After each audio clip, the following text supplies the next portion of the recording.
마태복음 3장 1절. 마태복음 3장 1절. 그때에 세례요한이 이르러 유대 광야에서 전파하여 가라되 회개하라 천국이 가까웠느니라 하였으니 저는 선지자 이사야로 말씀하신 자라. 일러시되 광야에 외치는 자의 소리가 있어 가라되 너희는 주의 길을 예비하라 그의 접경을 평탄케 하라 하였느니라. 이 요한은 약대 털옷을 입고 허리에 가죽띠를 띠고 음식은 메뚜기와 석청이었더라. 이때 예루살렘과 온 유다와 요단강 사방에서 다 그에게 나와 자기들의 죄를 자복하고 요단강에서 그에게 세례를 받더니 요한이 많은 바리새인과 사두개인이 세례 베푸는데 오는 것을 보고 이르되 독사의 자식들아 누가 너희를 가르쳐 님박한 진로를 피하라 하더냐.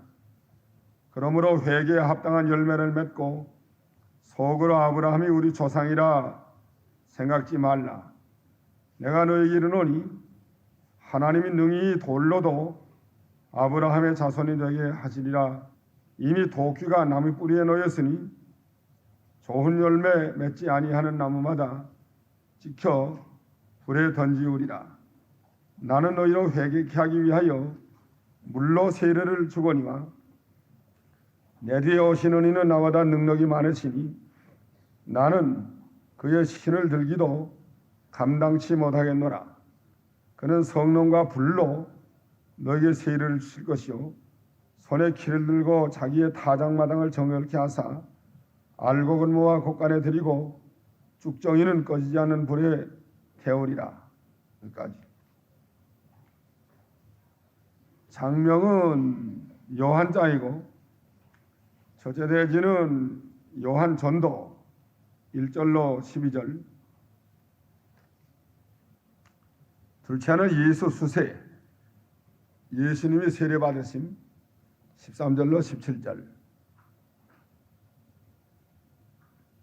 요한 전도에 있어서 소지가 세 개인데 첫째 소지 자기 수양 1절로 4절. 둘째 대중인도 5절로 10절. 셋째 구주 명증 11절로 12절. 자기 처리 대중처리라고도 할 수 있습니다. 1절부터 여절을 해봐야죠. 여절 외워봅시다. 회개하라 천국이 가까운 날이라 하시니. 이제 1절부터 읽어보세요. 세례 요한이가 나와서 전도했습니다. 예수님 나타나시기 6개월 전에 세례 요한이 나와서 전도했는데 어디서 전도했다고 그랬죠? 광야에서 전도했어요. 유대 광야에서 전파하여 가라되. 누가복음 1장 80절. 세례 요한이 빈들에 있으니라 그랬어요. 빈들에서 광야에서 기도하며 구주에 대한 중대한 책임을 다하기 위해서 준비하는 기간을 오래 가진 겁니다. 회개하는 기간을 오래 가졌어요. 그리스도를 증거하는 중대한 책임을 맡았기 때문에 이거를 준비 안 해가지고는 잘 할 수 없습니다. 그래서 오랫동안 광야에 있으면서 자기 수양을 하고 준비를 많이 했습니다. 그리고 광야에서 그러면 전파하여 가라되 회개하라 천국이 가까웠나니라 하였으니 회개하라 천국이 가까웠나니라. 천국이 가까운 데는 회개하고 천국에 참여해야 됩니다. 회개 안 하면 천국 운동에 참여할 수가 없다는 말이에요. 천국에 가까웠다는 건 이제 그리스도께서 와서 천국 운동을 할 것을 가리켰습니다. 3절에 이는 저는 선지자 이사야로 말씀하신 자라 일러시되 광야에 외치는 자의 소리가 있어 가라되 너희는 주의 길을 예비하라 그의 첩경을 평탄케 하라 하였느니라. 세례 요한은 광야에 외치는 소리라고 그랬습니다. 그 이사야 40장 3절, 요한복음 1장 23. 요한복음 1장 23절에 나는 광야에 외치는 소리라고 그랬어요. 소리는 말씀을 이루어 놓고 없어지는 겁니다. 말씀대로는 그리스도를 소개해 놓고 세례 요한은 없어질 존재라는 것.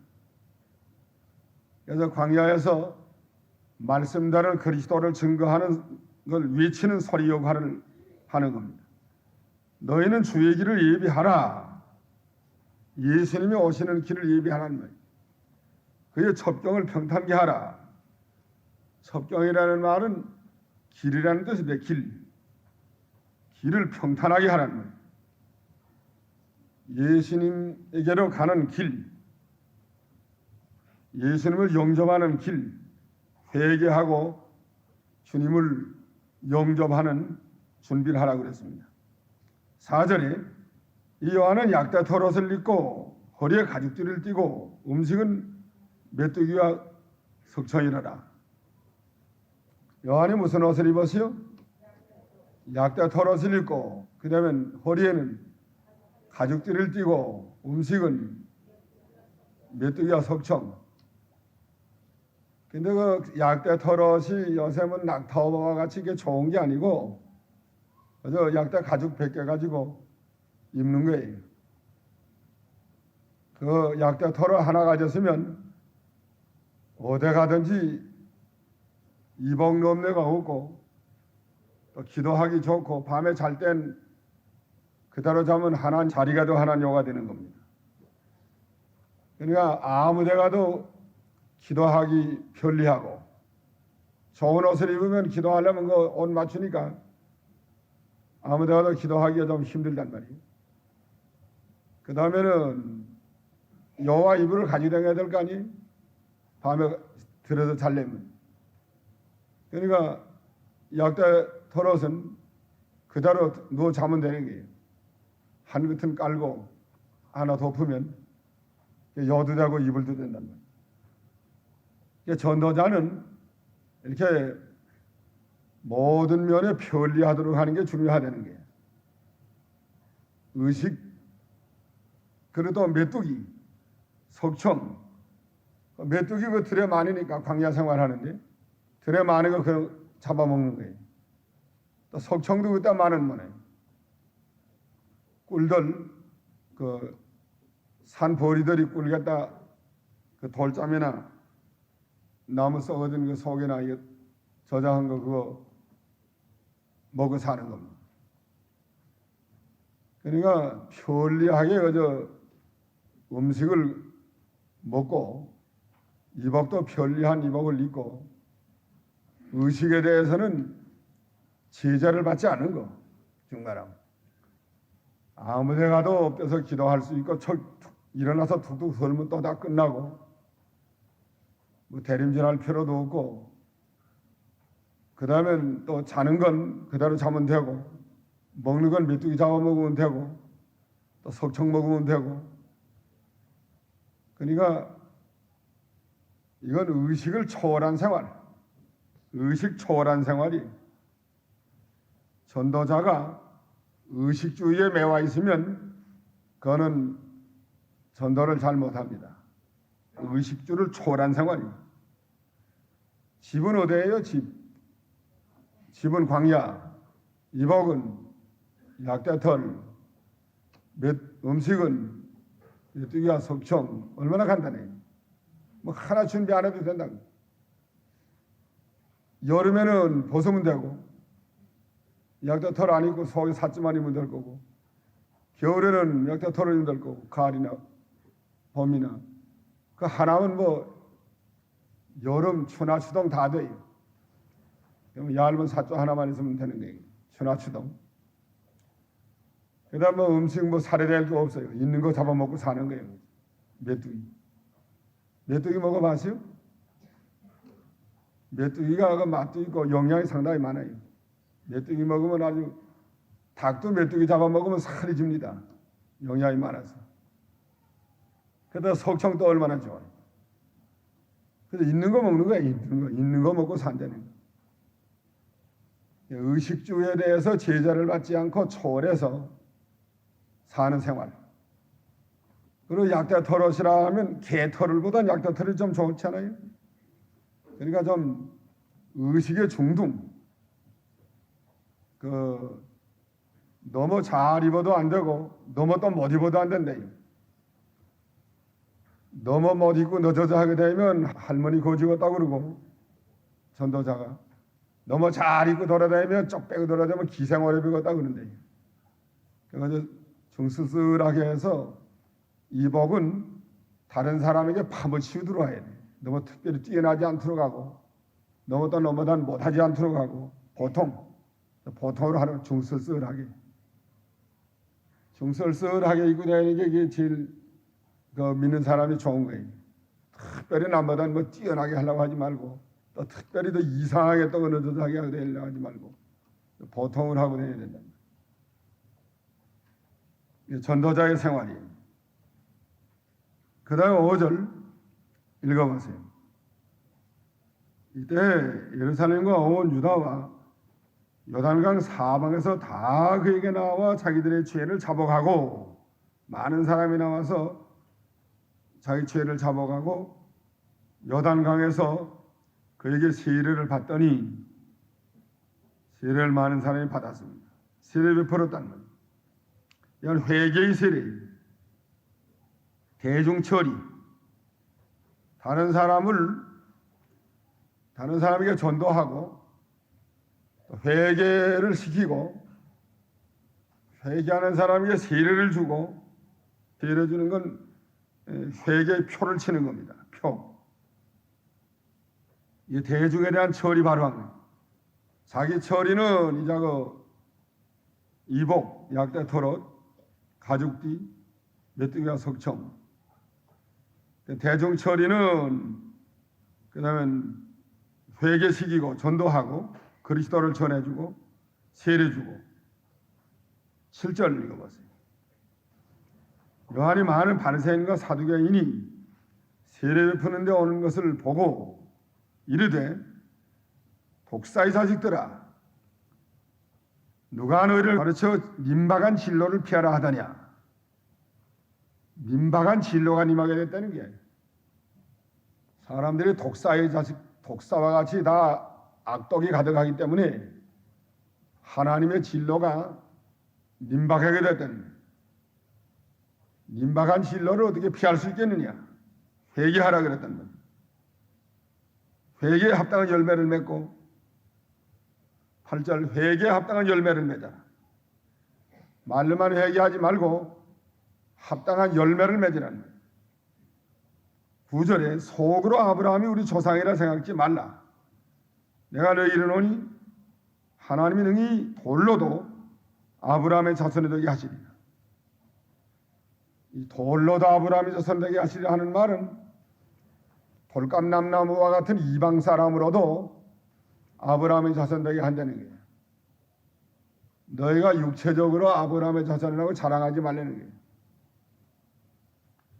육체적으로 아브라함의 자손이라고 자랑하는 그건 하나님 앞에 합당치 않다는 거예요.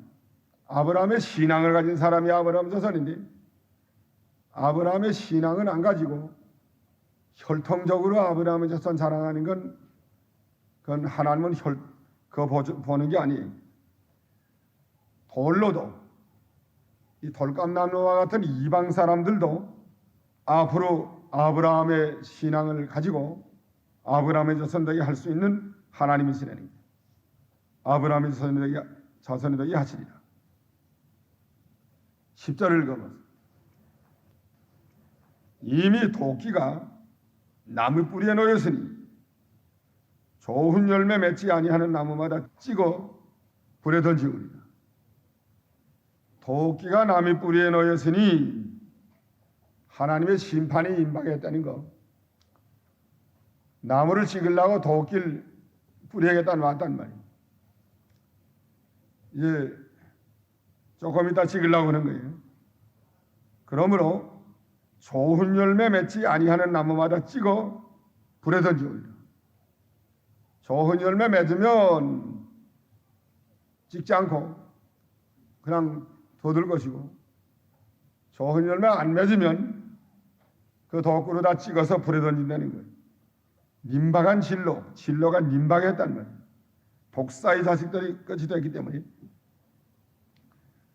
사람들이 독사의 자식처럼 이렇게 악독해졌다는 거예요. 그렇기 때문에 하나님의 진로가 지금 nim박했단 말이에요. 하나님의 도끼를 나무 뿌리에다가 놨단 말이에요. 이제 좋은 열매 맺지 않으면 어떻게 해요? 찍어서 불에 던진단 말이에요. 그러면 하나님의 진로가 nim박해서 찍어버리려고 도끼를 나무 뿌리에다 놨는데 빨리 회개하고 열매 맺어야 되겠어요. 좋은 열매. 좋은 열매 맺으면 하나님이 안 찍을 거고, 좋은 열매 안 맺으면 찍어버린다는 거예요. 좋은 열매라는 거니 독사의 자식들이, 독사와 같은 사람들이 다 회개하고 이제 양과 같이 돼야 돼. 그 독사의 새끼들이 다 양과 같이 유순해져야 된다. 그 순종하는 사람들, 좋은 사람, 이 악독한 사람들이 다 좋은 사람이 돼야 하나님을 기쁘시게 하고 하나님을 순종하고 그런 사람이 되어야 하나님께서 찍어버리지 않습니다. 하나님을 우리는 기쁘시게 하는, 하나님을 순종하고 기쁘시게 하는 저희가 되어야 되겠습니다. 지금까지 그 독사의 독을 다 내버리라고, 속에 그 악독을 다 내버리고 또 불순종하고 거역하던 것도 내버리고 회개하고 이제부터는 하나님을 순종하라는, 그리고 온유한 사람이 되라고, 좋은 사람이 돼야 돼. 좋은 사람이 돼서 하나님이 기뻐하는 사람, 하나님의 뜻을 이루어 드리는 사람이 되어야 되겠습니다. 그러면 안 찍을 것이. 그러지 않고 그냥 계속 그대로 나가면 하나님이 다 찍어버려서 불에다 던진다고 그랬습니다. 11절. 나는 너에게 회개케 하기 위하여 물로 세례를 주거니와. 세례 요한은 물 세례 주려 왔단 말이에요. 회개시키려고. 내 뒤에 오시는 이는 나보다 능력이 많으시니 나는 그의 신을 들기도 감당치 못하겠노라. 그건 누구죠? 내 뒤에 오시는 예수님이에요. 예수님은 능력이 많으시니 나는 그 예수님의 신을 들기도 감당치 못하겠노라. 신 들기도 감당치 못한다는 거예요. 아, 예수님은 하나님인데 하나님의 신 들 수 있어요? 신들 풀기도 감당치 못하겠노라 그런 말인데, 하나님의 신들 풀 수 있어요? 가서 하나님 발 앞에 가까이 갈 수 없습니다. 너무 하나님이 부러운 하나님이신데 어떻게 하나님 앞에 그 발 앞에 갈 수 있겠지? 그의 신들 풀기도, 하나님의 신들 풀기도 나는 감당치 못하겠노라. 그는 성령과 불로 너에게 세례를 주실 것이요. 성령과 불로 세례 준다. 세례라는 건 씻는다는 뜻입니다. 씻는다. 죄를 씻는다는 말이에요. 불이라는 건 뭐인가? 누가복음 12장 49절 50절. 누가복음 12장 뭐라고? 이 불이라는 건 진리의 말씀이에요. 말씀. 내가 불을 땅에 던지러 왔노니, 말씀이 불입니다. 말씀. 이 불이 이미 붙었다면 내가 무엇을 할고, 이 진리의 말씀이 이미 다 전파되고 이루어졌다면 예수님이 할 게 없다는 거예요. 예수님의 진리의 말씀을 전파하고 이루기 위해서 왔단 말이에요. 그는 성령과 불로 너에게 세례를 주실 것이요. 하나님의 말씀으로 너희 죄를 씻어줄 것이다. 성령과 말씀으로 그리스도께서 와서 진리를 이루어 놓으시고 구속을 이루시고 성령으로 그 구속을 적용시켜서 너희를 깨끗게 하기 위해서 왔단 말이에요. 12절 손에 키를 들고 자기 타작마당을 정결케 하사 알곡은 모아 곡간에 들이고 쭉정이는 꺼지지 않는 불에 태우시리라. 이건 심판주. 예수님은 심판주라는 거.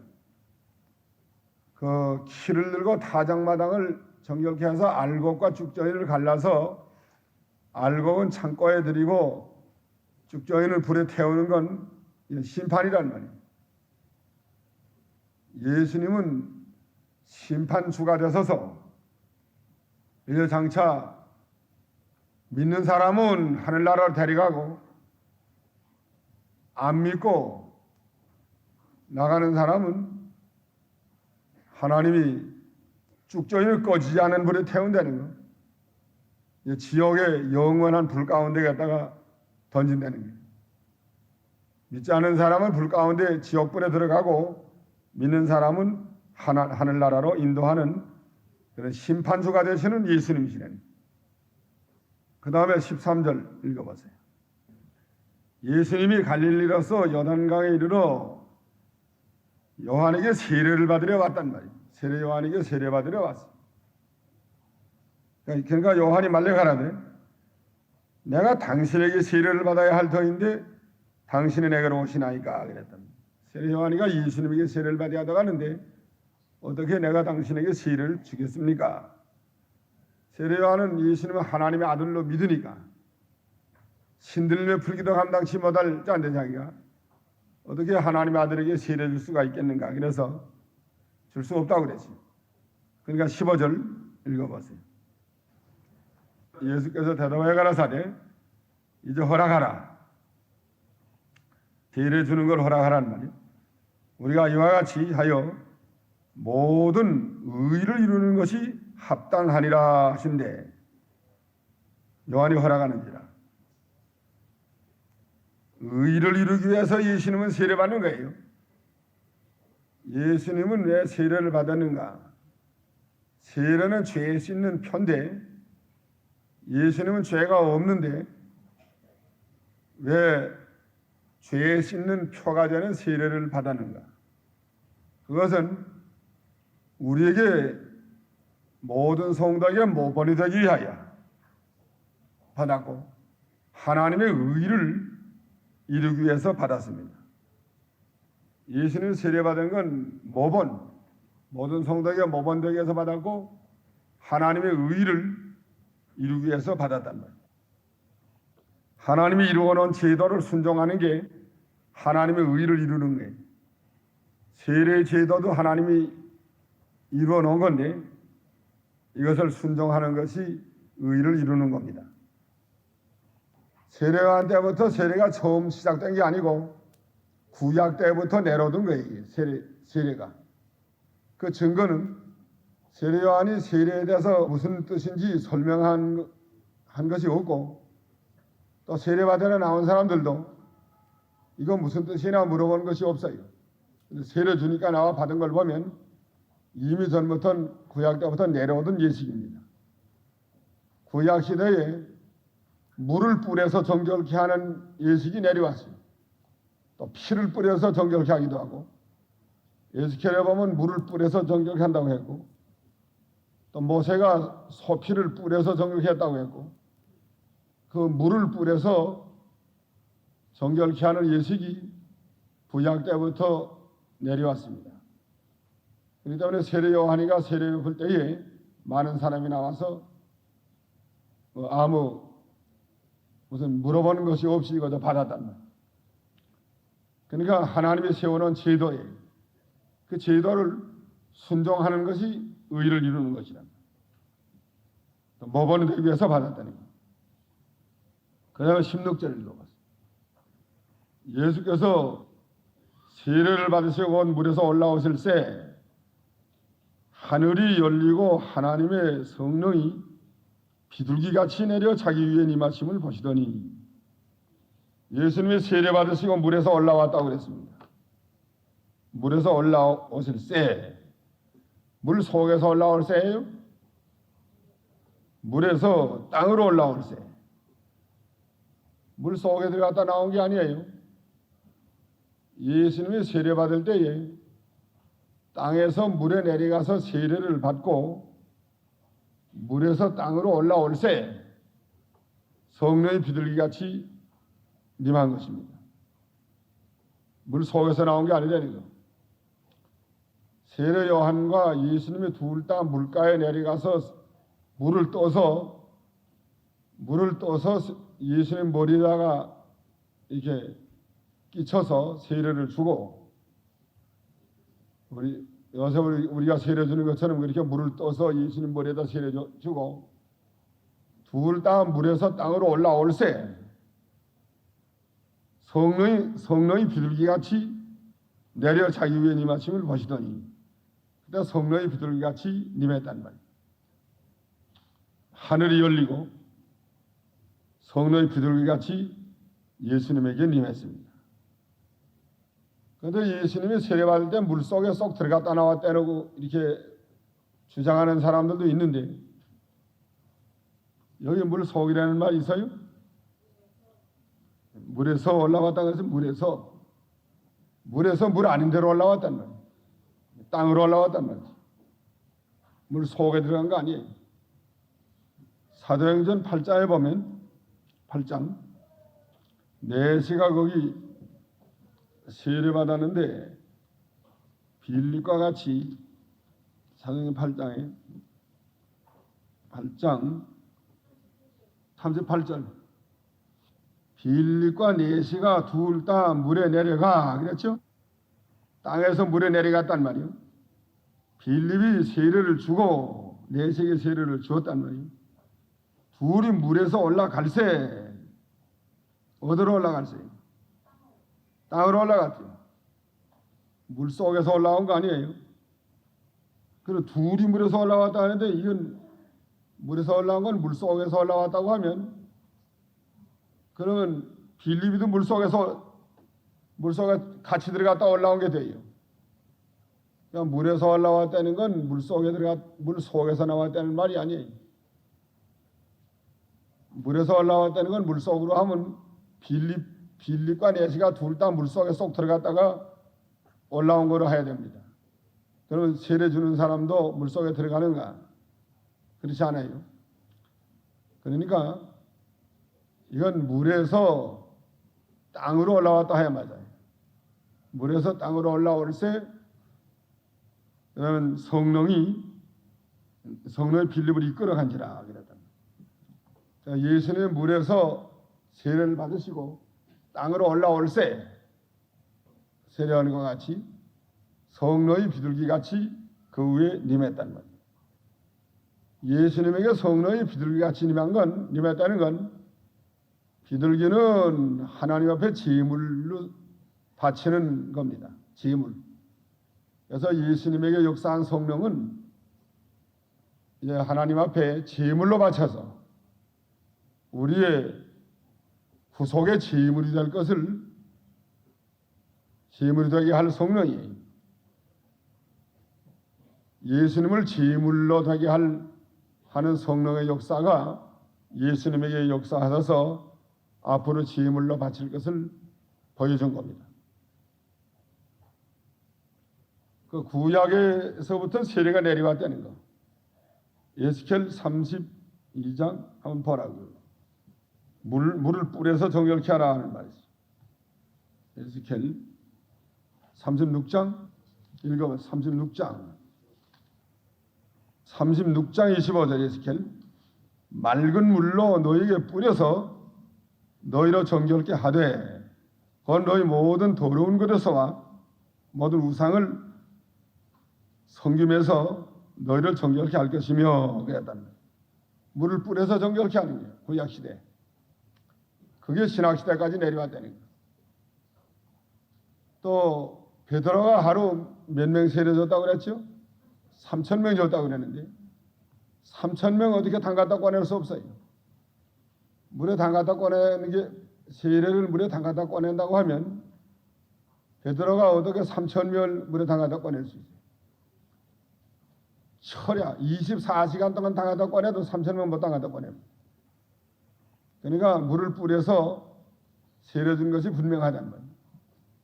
또 바울이 일어나 세례를 받았다고 그랬지. 물속에 들어가 세례 받은 거 아니. 사도행전 일어나 세례 받았단 말이에요. 사도행전 9장 18절 일어나 세례 받았다 그랬어요. 일어나 세례 받은 건 이건 물을 떠서 머리에 끼쳐서 받은 증거예요. 사도행전 16장에도 목사자이가 온 가족이다 집안이다 세례 받았어요. 사도행전 16장 33절. 자, 그 방에 있어서 간수가 저희를 데려다가 그 맞은 자를 씻기고 자기가 그 온 본속이다 세례를 받은 후에 세례 받았다 그랬는데 밤에 그 집에서 세례 받았다는 밤에 물속에 어디다 탄 거지. 그때 목욕탕 있어요 집안에. 옛날엔 집안에 목욕탕 없다고. 그러니까 그 밤에 옥사장이가 집에서 바울에게 전도를 받고 세례 받았는데 그 온 가족이 다 받았는데 그 물속에 들어갔다 나올 데가 없는 거예요. 그러니까 물을 또 끼져서 적수 세례라고 합니다.